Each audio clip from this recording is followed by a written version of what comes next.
and I'm loving the forecast today, Zane. More sunshine and warmth. Yeah, not much to worry about today. Not going to be the case tomorrow or Thursday either, Jody. We've got more of the dry weather, more of the sunshine, not too much wind here either the next couple of days, and the warmth too. We're headed up to 60s this afternoon. 70s are on the way towards Thursday.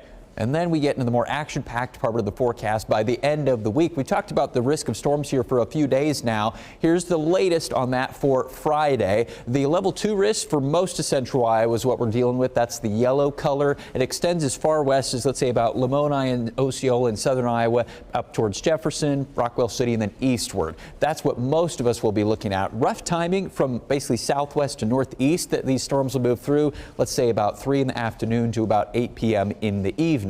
Severe winds, large hail, especially winds, I think, would be the main threats we'll be looking at. Not necessarily a tornado threat because the low-level air, the ground-level air is not going to have a lot of moisture. Our humidity is not really going to be there.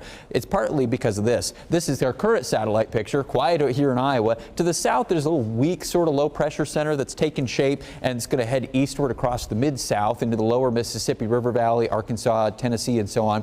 That's going to block moisture from getting to us from the Gulf, or at least a lot of it. And so the next big weather system, once it gets here, we're going to have plenty of warmth. Friday's temperatures are well into the 70s, but we're not going to have a lot of the humidity to work with, and tornadoes love that. So that's why mainly a wind threat, maybe some hail too. Here's how this is going to look at right now towards Friday. We'll start at noontime, dry, decent amount of wind we'll talk about too, as sunshine. And then as we head towards the afternoon, 3, 4 o'clock, storms taking shape way southwest Iowa into parts of northwest Missouri. And then watch those quickly zoom northeastward as we head towards 4 to 5 o'clock. Then by 6 to 7 to 8 o'clock, they're now heading out of central Iowa over into eastern Iowa from Mason City to Waterloo and Cedar Falls towards Cedar Rapids and Iowa City.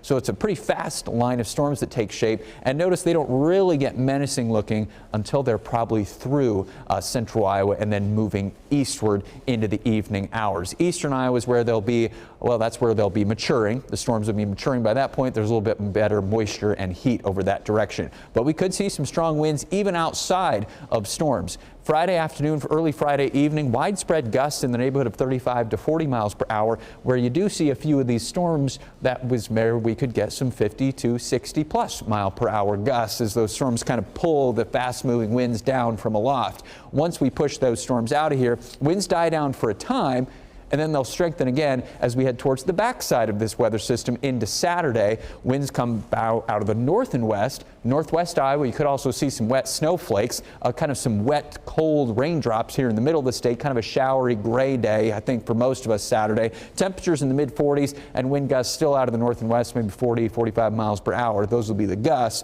We'll still keep the breezy air going into Sunday, but our skies will be clearing for the second half of the weekend. So we take our temperatures up quite a bit the next couple of days. Those storms come through here mainly Friday evening. Some wet snowflakes and raindrops on Saturday with the winds continuing. Next week then, we see another nice rebound from 40s Sunday to 60s on St. Patrick's Day. And then there's another system middle of next week that we'll have to watch because that might also be some mixed precipitation.